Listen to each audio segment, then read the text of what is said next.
Assalamualaikum warahmatullahi wabarakatuh. Bismillah. Alhamdulillah. Alhamdulillah ya ala jami'i ni'amah.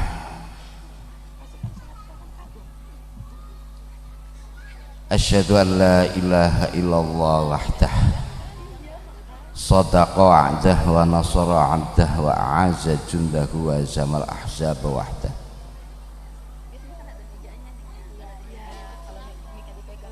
Asyhadu an la ilaha illallah wahdah wa asyhadu anna sayyidana Muhammadan 'abduhu wa rasuluhu la nabiyya ba'dah. Nusalli wa nusallimu ala sayyidina habibina wa syafi'ina wa barakatina wa qurrati a'yunina wa uswatina sayyidina wa maulana Muhammad sallallahu alaihi wasallam wa ala alihi wa ashabihi wa man itba'ihim ila yaumil qiyamah. Subhanaka la ilma lana illa ma 'allamtana innaka antal alimul hakim wa tub 'alaina innaka antat tawwabur rahim. Rabbi shrah li sadri wa yassir li amri wahlul 'uqdatam min lisani yafqahu qawli amma ba'd.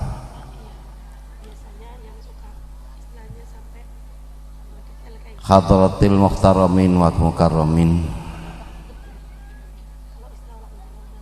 para asatidz, para kiai, para habaib,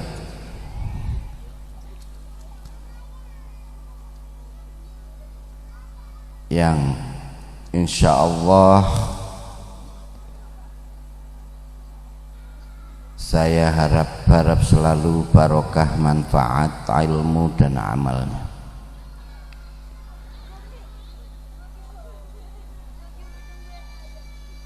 Wabil akhos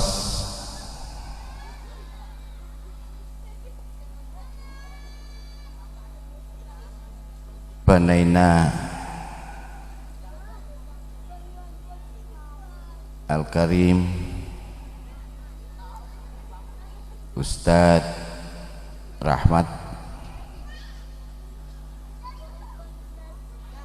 Ustadz Iwan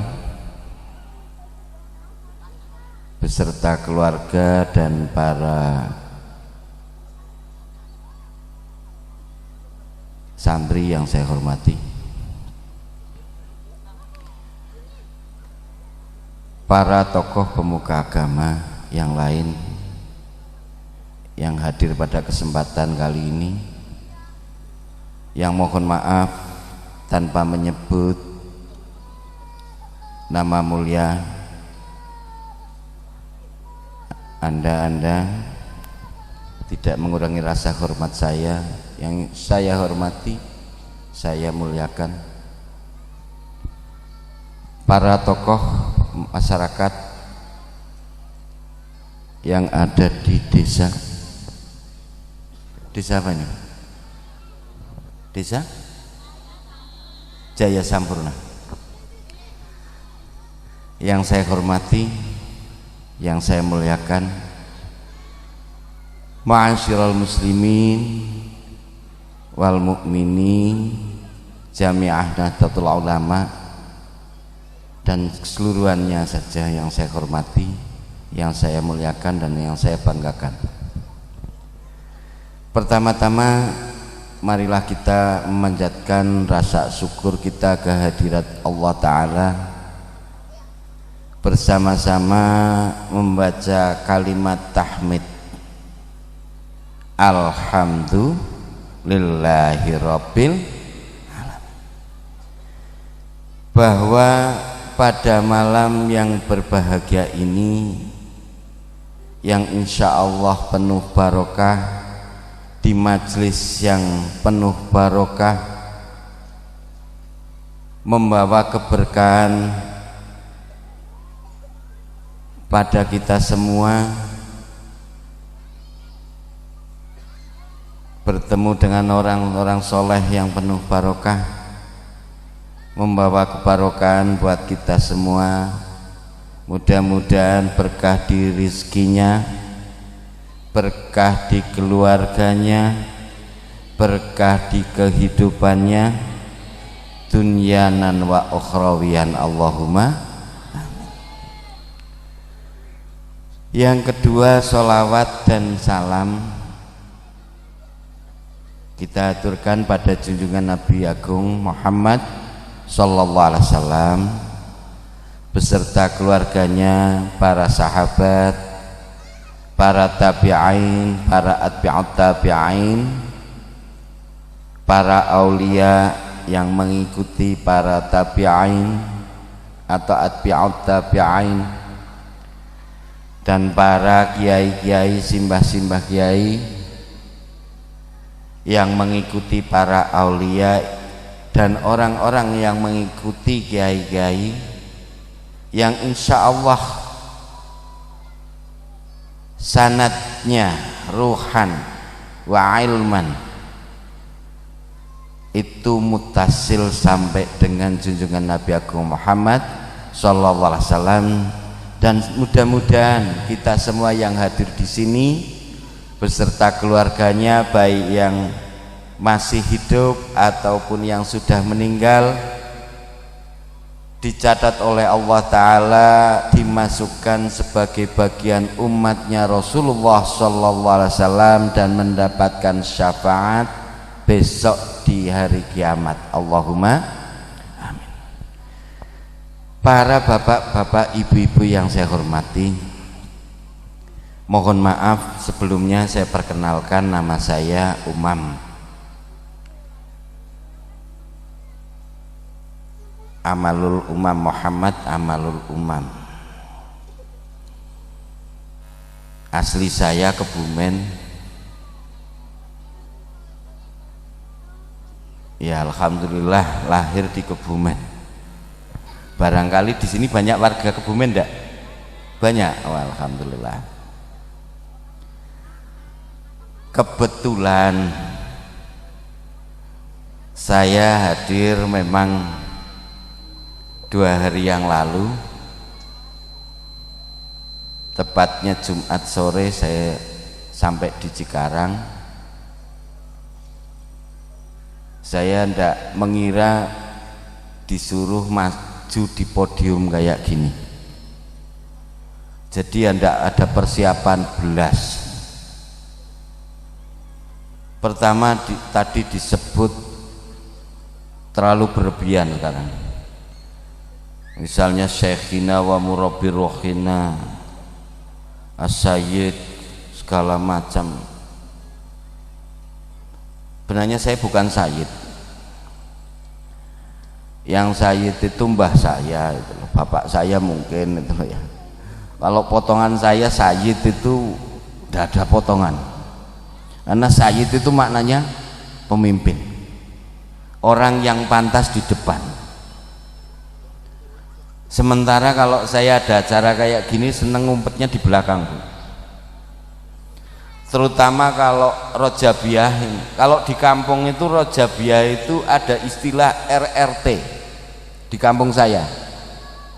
RRT itu rajaban rebutan takir. Takir tahu ya?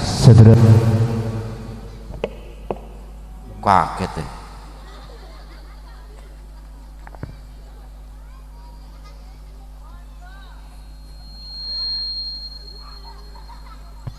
Ojo banter-banter Mas, tas. Iki kesel ya, jantungan ya. Takir tahu ya Bu ya? Tahu. Besek. Kalau dulu di kampung itu saya itu senengnya itu kalau rajaban itu pasti beseknya besar-besar. Dan saya termasuk hobi yang ngumpet di belakang. Kenapa? Kalau di belakang itu karena orang itu pada di depan semua. Di belakang atau di tengah-tengah itu suka ketelingsut. Ketelingsut apa ya? Iya, nggak begitu kelihatan. Kalau nggak begitu kelihatan, dulu itu duduk-duduk kayak model bapak-bapak, ibu-ibu, itu pecinya dilepas, ditaruh di dengkul. dengkulnya dinaikkan, sehingga kalau ada pembagian takir, kalau yang satu sudah terima, yang satu bilang yang pakai peci itu dengkule belum pak, jadi akhirnya juga dibagi, pulang dapat 2 minimal, minimal itu dulu. Makanya kalau rajaban itu demennya nggak karu-karuan, apalagi kalau dulu masih teringat dapat yang ada telurnya. Kalau dulu itu ikan itu jarang, jadi khusus untuk ikan ayam itu berlaku untuk kiai, untuk yang tua-tua, yang haji-haji. Ini sambil nostalgia nggak apa-apa ya. Sementara kalau yang telur itu sudah luar biasa, berarti ikut tokoh. Kalau kita paling itu dapat telurnya itu separuh aja kadang masih dibagi nyampe rumah, dibuka pakai sendok, kemudian diirisnya itu pakai benang, jadi 8 bagian. Bisa dibayangkan 1 dibagi 2, 2 masih dibagi 8. Yuk, insya Allah ada juga ya. Lah ya, sekarang itu kayak gitu tuh sudah jarang. Dulu rasanya berkah sekali. Makan makanan kayak gitu itu karena didoakan orang banyak, rasanya berkah. Terutama kalau ada tahlil, rasanya berkah. Karena dapatnya apa? Dapatnya makanan. Didoakan oleh orang banyak. Didoakan yang ilmunya manfaat, didoakan mau mondok, didoakan pinter ngaji, pinter sekolah. Akhirnya begitu nyampe pulang terus dimakan oleh anaknya, anaknya mendapat berkah daripada doa orang-orang banyak. Tapi sekarang itu ada anomali kalau menurut saya. Sekarang yang diisi besek itu rata-rata sembako, betul? Kalau di kampung-kampung panjenengan kalau ada tahlilan, yasinan, itu isinya itu sudah bukan makanan yang sudah dimasak yang didoakan, tapi isinya sembako.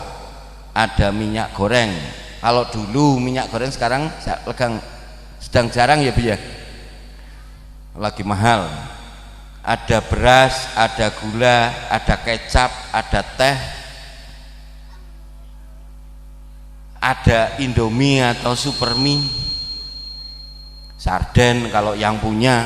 Kalau di kampung saya jarang sarden, udah maksimal telur itu udah bagus, tambahan telur mentah 1. Nun sewu, saya orang desa, jadi mohon maaf saya menceritakan kondisi desa. Lah, sayangnya sekarang makanan itu tergantikan, padahal isi itu penting.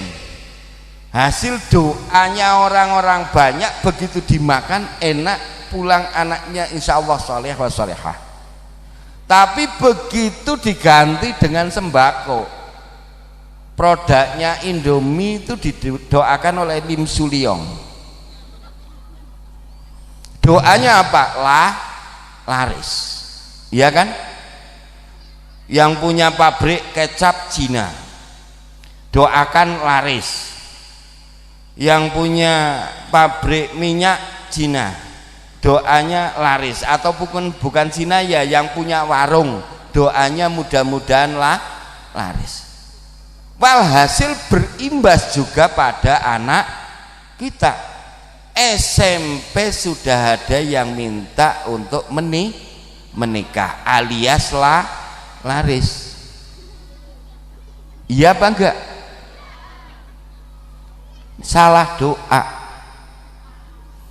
doanya pemilik warung, doanya yang punya pabrik lebih dahuluan daripada doanya kiai atau doanya para haji, para tokoh pemuka.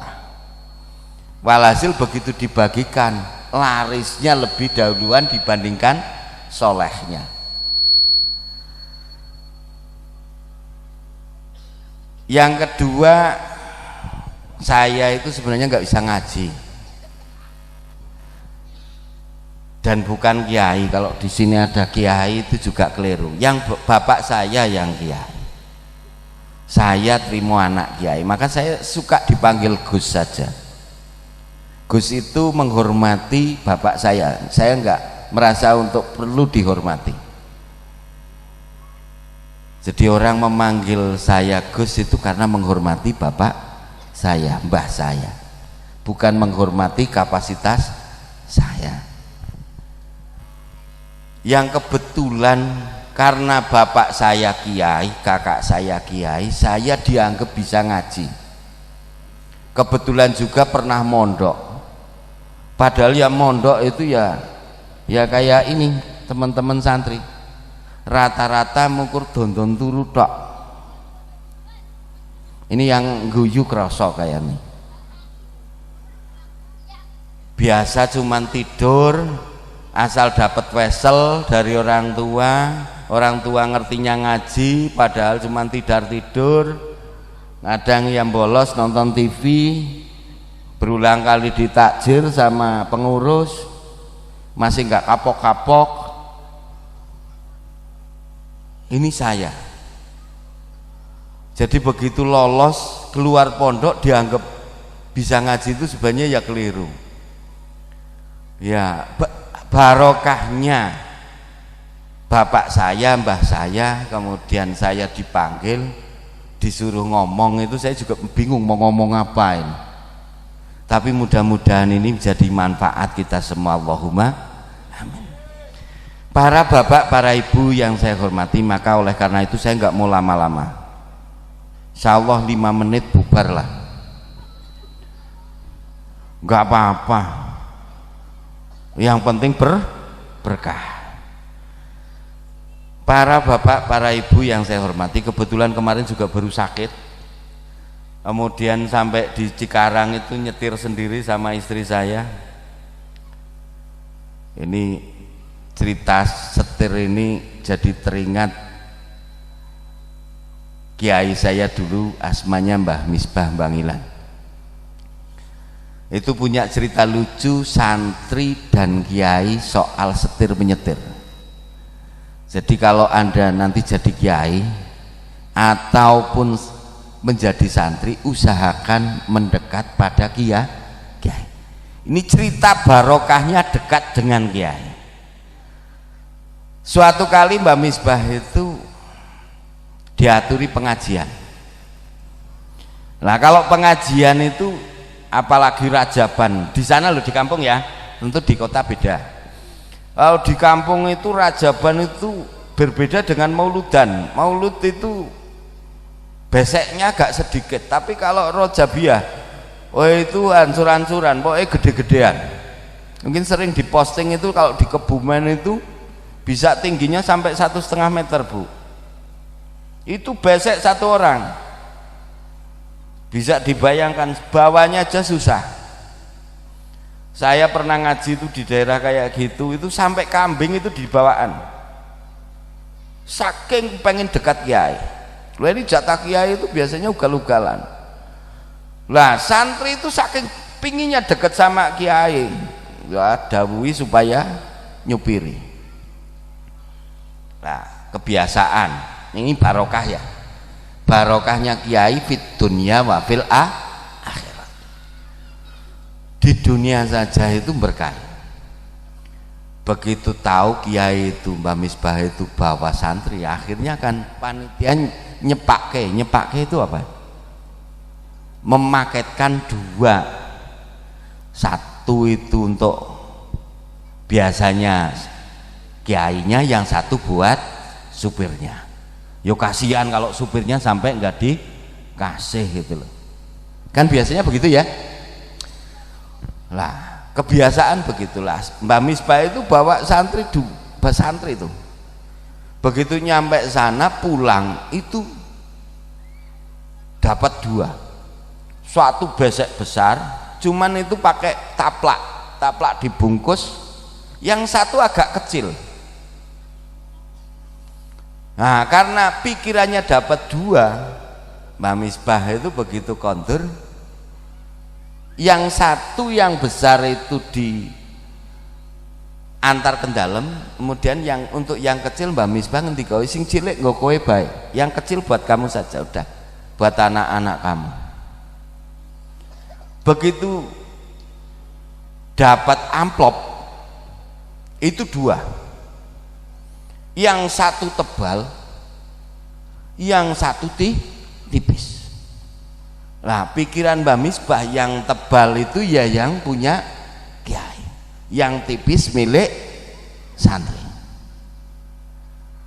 Lah begitu ini akhirnya yang tebal itu disaku Mbah Misbah, yang kecil itu dikasihkan santrinya. Ini dapat dari panitia, disyukuri ya nak, alhamdulillah. Begitu pulang sudah senang banget. Mbak Misbah juga demikian. Begitu punya itu tahu kalau kiai itu bawa bingkisan luar biasa besarnya, wah ini bisa makan enak banyak, ini buat sama santri-santri nanti, sama anak-anak lainnya buat santri. Begitu dibuka, ya Allah ya Robbi, apa yang terjadi? Di dalamnya cuma ada nasi sebakul. Alhamdulillah, Mbak Misbah udah pucat. Berarti yang kecil itu lauk semua. Dapat dibuka itu cara tengah ini bakule ini saking gede nih. Begitu besarnya, hingga dibuka ternyata itu isinya nasi semua. Wah berarti ya wes. Lah pagi harinya itu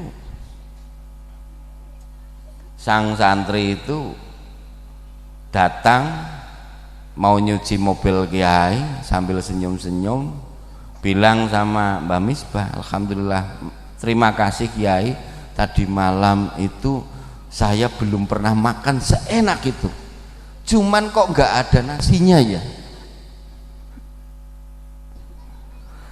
Yang kedua itu amplopnya kiai walaupun tipis itu kok 50-an ribu, dulu belum ada ratusan katanya. Makanya orang bilang kalau ketemu duit itu matanya jangan hijau itu karena dulu itu paling banter 50.000. Kalau sekarang kan merah ya kan, makanya kalau ketemu duit matanya jangan merah, karena sekarang itu yang tertinggi 100.000 warnanya merah. Mestinya diubah itu, jangan matanya hijau kalau lihat duit, enggak, matanya merah kalau lihat duit, sebab sekarang 100.000.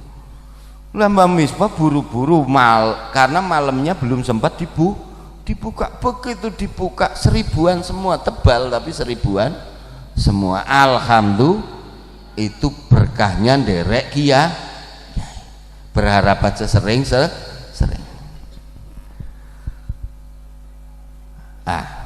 Kembali masalah Rojabiah, kayaknya hampir semua ini sudah pada paham lah ya.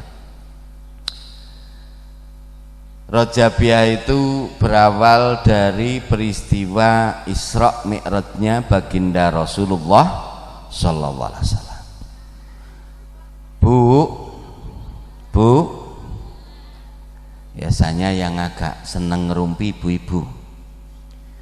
Ibu-ibu tahu Rasulullah Sallallahu Alaihi Wasallam itu ketika melakukan Isra Mi'raj atau diperjalankan oleh Allah Ta'ala, Isra Mi'raj itu melewati berapa alam ya Bu?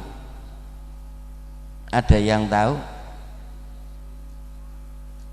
Ada tahu tak kasih 100.000? Ada? Ngacung?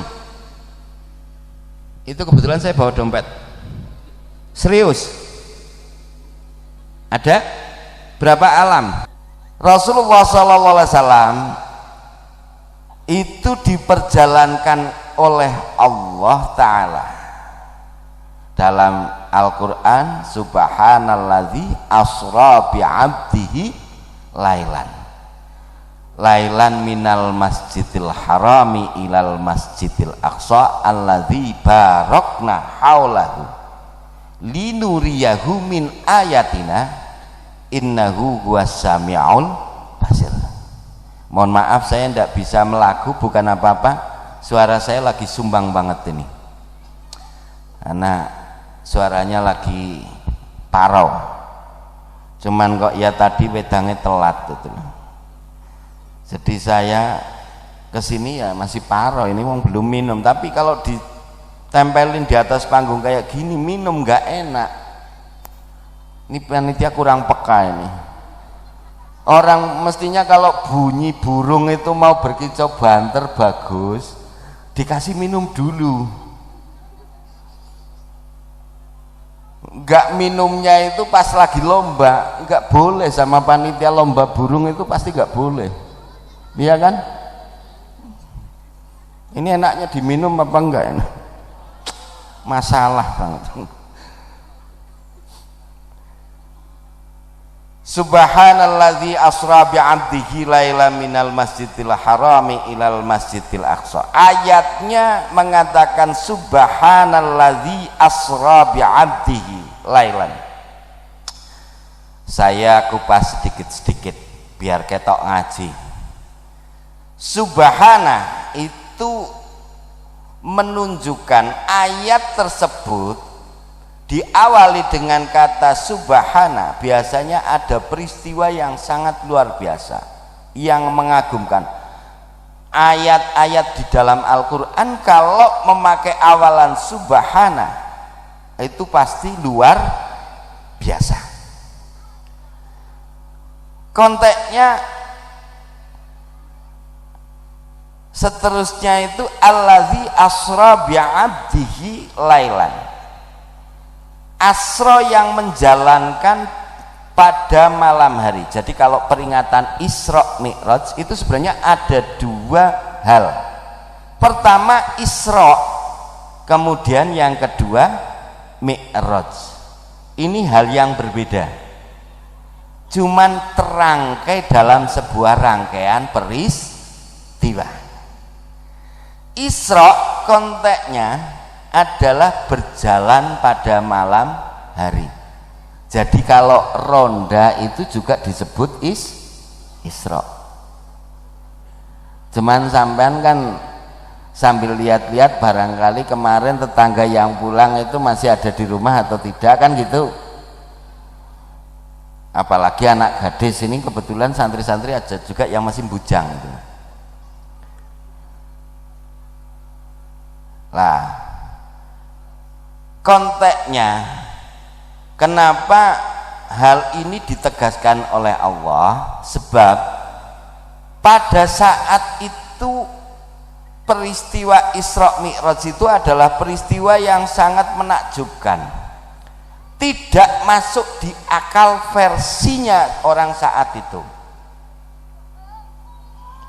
Kalau orang dulu itu ketika diceritai pada saat ke bulan mungkin ya enggak, wong bulan itu jauh banget, rasanya tidak mungkin.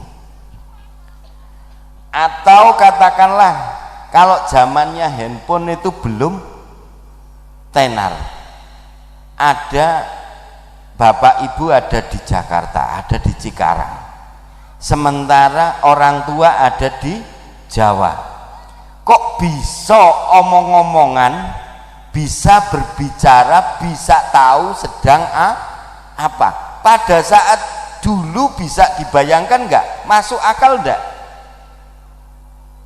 Enggak kan? Apalagi zamannya masih Nokia celiring itu. Wes enggak mungkin kan? Enggak ada gambarnya. Kok bisa bicara langsung? Ternyata sekarang bisa. Jadi kadar akal seseorang pada saat sekarang ataupun dulu atau yang akan datang menunjukkan keterbatasan. Sebenarnya bukan tidak masuk akal, cuman akal yang belum bisa menerima. Maka penerimaan hal yang belum bisa masuk akal itu harus diterima dengan iman. Dulu dikatakan bahwa Rasulullah SAW itu melakukan perjalanan malam hari dari Masjidil Haram sampai ke Masjidil Aqsa Palestina, jaraknya ribuan kilometer cuman ditempuh dalam satu malam. Malah kalau tafsirnya lailan itu menunjukkan sedikit ba'dul asghar minal laili, jadi hanya sekejap saja. Maka peristiwa yang Isra itu sebenarnya sebentar, tapi yang lama adalah Mi'rajnya. Kalau Isra-nya itu sebentar.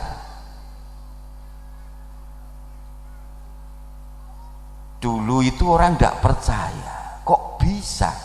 Bisa karena Allah yang menjalankan, bukan Kanjeng Nabi sendiri yang menjalankan, tetapi Allah yang menjalankan. Kak beda ini. Kalau Anda berjalan sampai dengan kampung halaman pakai mobil, pakai kereta, belum tentu bisa secepat kalau Anda dikawal pakai patwal. Betul?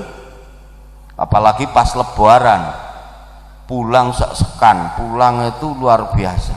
Tapi kalau patwal ndak ada lampu merah, ndak ada apa-apa, ngebut ikut yang menjalankan polisi hingga sampai pada rumah itu bisa cepat. Demikian apalagi Allah Ta'ala.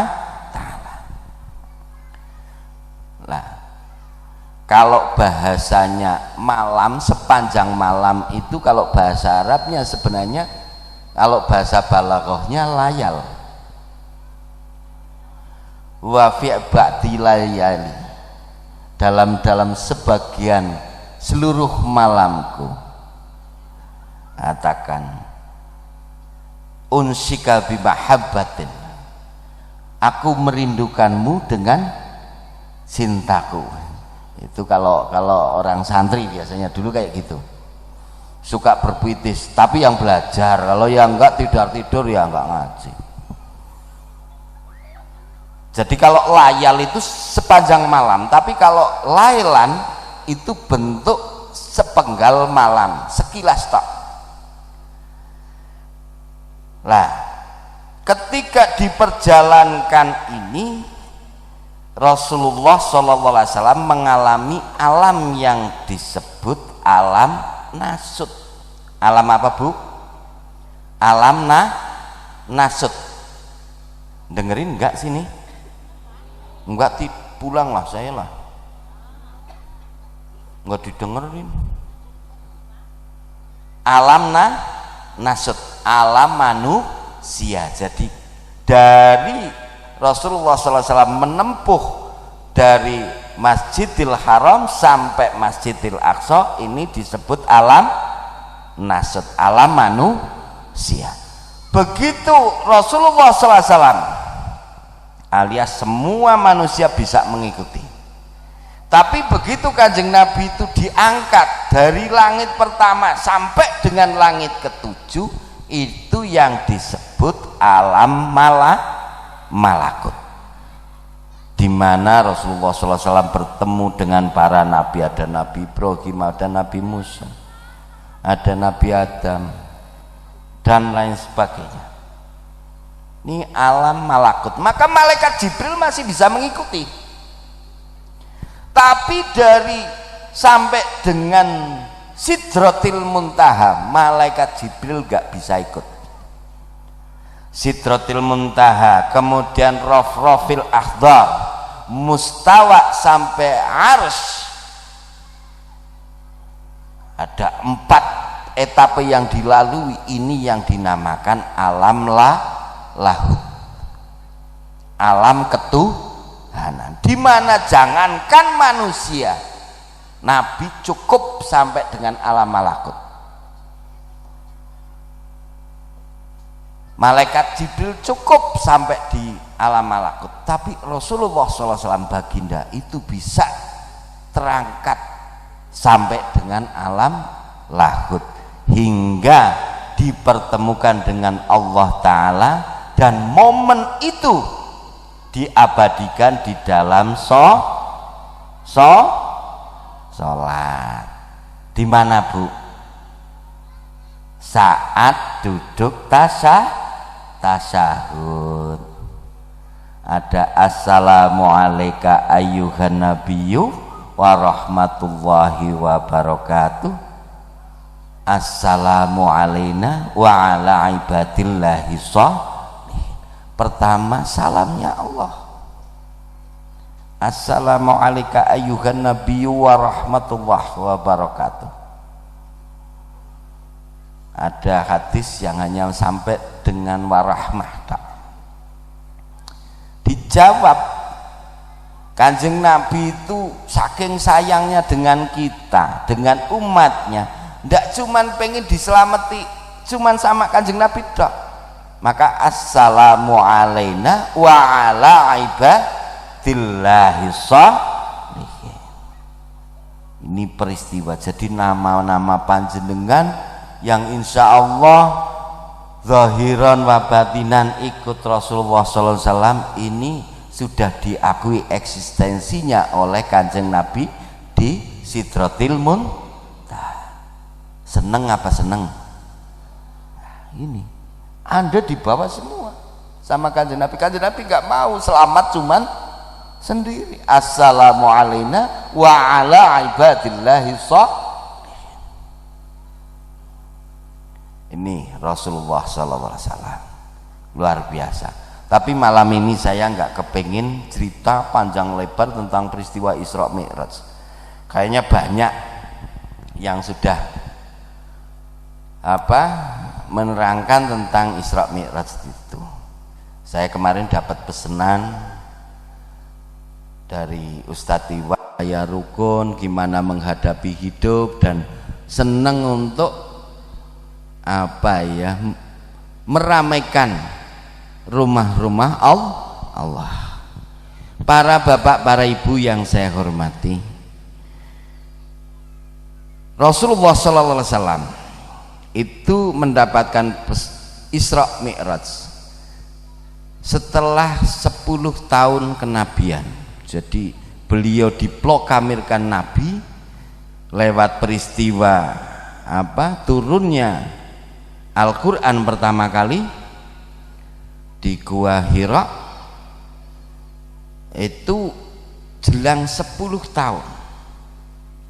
Selama 2 tahun dakwahnya sembunyi-sembunyi. Selama kemudian 8 tahun baru terang-terangan. Ini beratnya luar biasa. Karena saat itu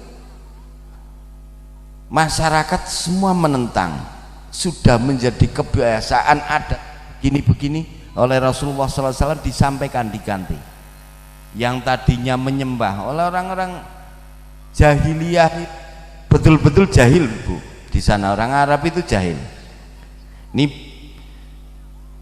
dulu itu sampai ada yang bikin sesembahan itu dari roti, habis sembah terus dimakan. Ini orang Arab. Di orang Arab itu ya aneh-aneh, unik-unik. Makanya kalau kita itu sekarang misalnya perintah-perintah Rasulullah SAW, misalnya makan pakai 3 jari, itu sunnahnya Kanjeng Nabi, begitu ya. Yang dipahami itu sebenarnya bukan 3 jarinya, esensi daripada 3 jari. Kalau panjenengan pernah datang ke Arab, itu kalau lihat makannya orang Arab, gila, Bu. Satu belas terang itu pernah saya, satu keluarga itu, kebetulan keluarga saya pas di sana itu lihat, keluarga saya itu 5, anak saya itu 3, kebetulan saya istri, itu 5 orang, itu satu belas terang di Madinah itu di pasar daging. Wah, itu aja kenyangnya luar biasa. Sementara yang di depan saya, di samping saya, depan saya ada, samping saya ada, itu 11 terang, itu satu orang. Tak pikir itu lagi nunggu temannya, nggak taunya dimakan sendiri dan habis. Orang Arab. Maka kalau iya mbah saya Arab, tapi sekarang saya sudah Cina kayaknya. Karena makannya jikik-jikik lah, tak suka banyak. Orang Arab itu kalau makan itu dikepel itu, nasinya kan nasi kebuli ya, itu nasi biryani ya, itu sebenarnya nasi India ya. Itu dikepel-kepel itu sampai mundung, itu aja masih mundok itu. Jadi nun sewu, ini sudah satu kepal itu masih bunjul. Kalau bahasanya Kebumen itu montok, itu ditelan, itu sak telanan. Bisa bayangkan lebar mulutnya kayak apa. Ini betul-betul Bu, tak pikir cuma Arab satu, yang lainnya ya gitu, betul-betul bak kepal-kepal makan. Dan ini jorok, tidak sopan. Maka Rasulullah SAW memerintahkan pakai 3 jari. Alias apa? Esensinya adalah adab, sopan santun. Makannya yang pakai sopan santun, sedikit. Sebenarnya begitu. Bukan konteksnya terus di sini makan harus pakai 3 jari. Ya kalau itu dilakukan baik, bagus. Esensinya adalah disuruh banyak untuk bersopan santun. Ya kalau pakai mie apa pakai tegean ya nggak bisa ya. Masa pakai soto itu pakai 3 jari ya dapat apa? Ya pakai sendok, tapi sendoknya ya jangan pakai sendok sayur gitu loh. Pakai keruk gini ya. Itu sama saja kayak orang Arab ya.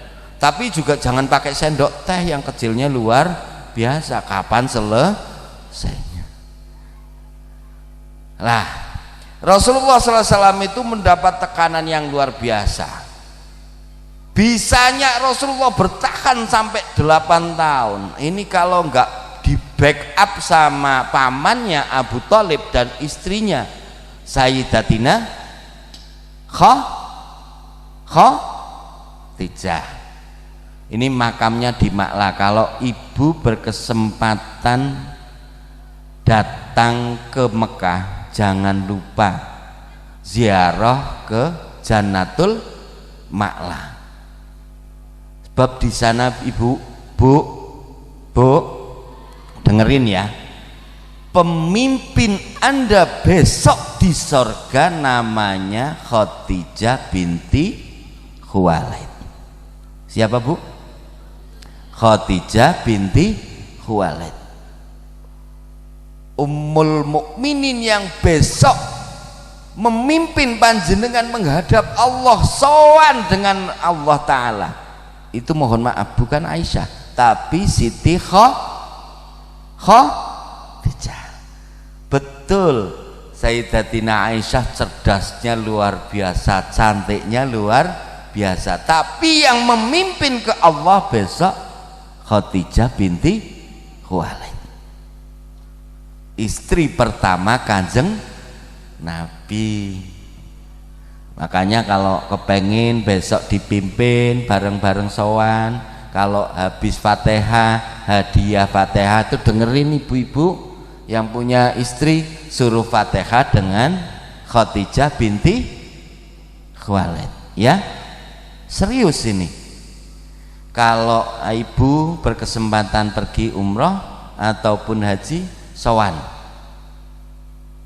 saya Khadijah, saya sudah sampai di sini, suatu saat nanti saya mohon engkau dampingi aku kelak menghadap Allah bersamamu dan Rasulullah Sallallahu Alaihi Wasallam. Allahumma amin. Hadiah Fatihah.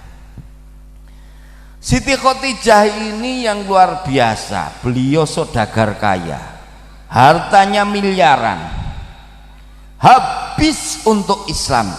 Itu demi suami sang tercinta. Kira-kira ibu kaya raya dapat suami yang biasa-biasa saja, kira-kira mau apa enggak, Bu? Enggak lah ya, enggak punya duit ya. Makanya jenengan enggak bisa jadi ummahatul mukminin. Ya enggak bisa diciptakan gantikan Siti Khotijah, enggak mungkin. Potongannya kalau enggak punya HP bagus enggak dibeliin, pokoknya enggak mau, enggak cinta. Makanya di surga ini beda surga ibu-ibu sama surga bapak-bapak. Kalau surga bapak-bapak itu iming-imingnya bidadari, karena bapak-bapak enggak begitu tertarik dengan duit, itu enggak begitu tertarik. Ya tertarik kekerasan, Mas, enggak usah dipuntir-puntir kayak tadi aja udah.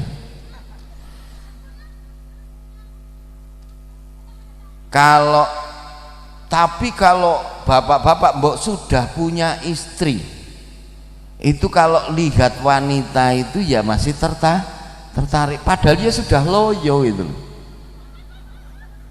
Oh, ditawani nang ibune arep mane apa Pak? Emoh, ora kuat.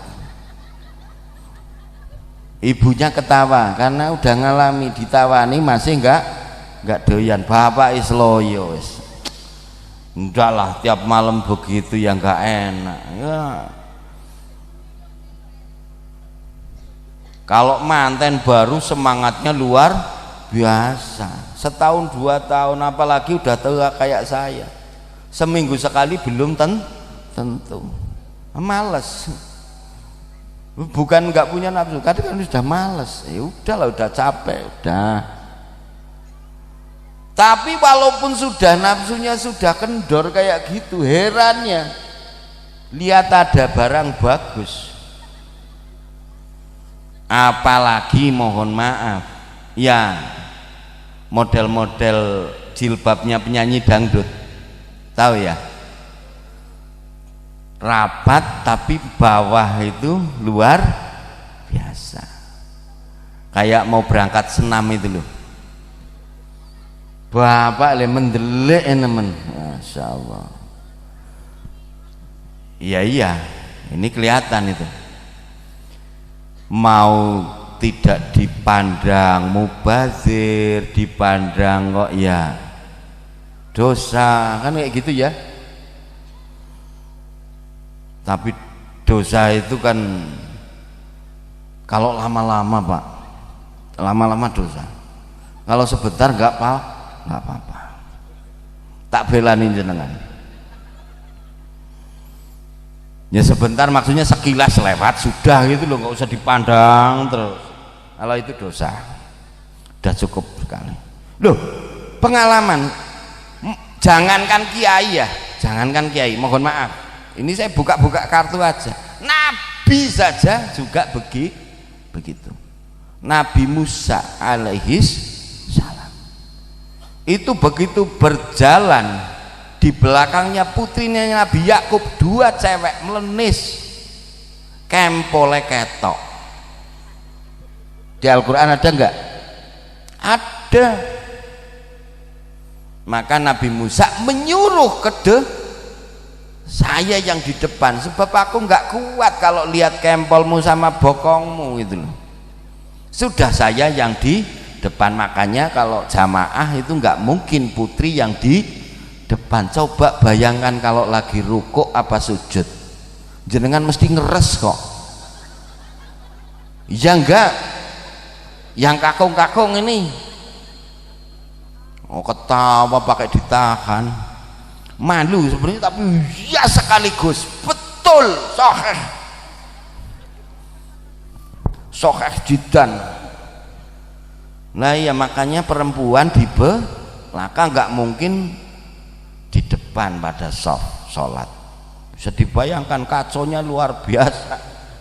Begitu sujud Sami Allahu liman hamidah, Allahu Akbar itu kalau perempuan yang di saf pertama kedua, bapaknya di belakang, insya Allah bubar, nggak jadi jamaah. Setuju? Setuju nggak? Setuju.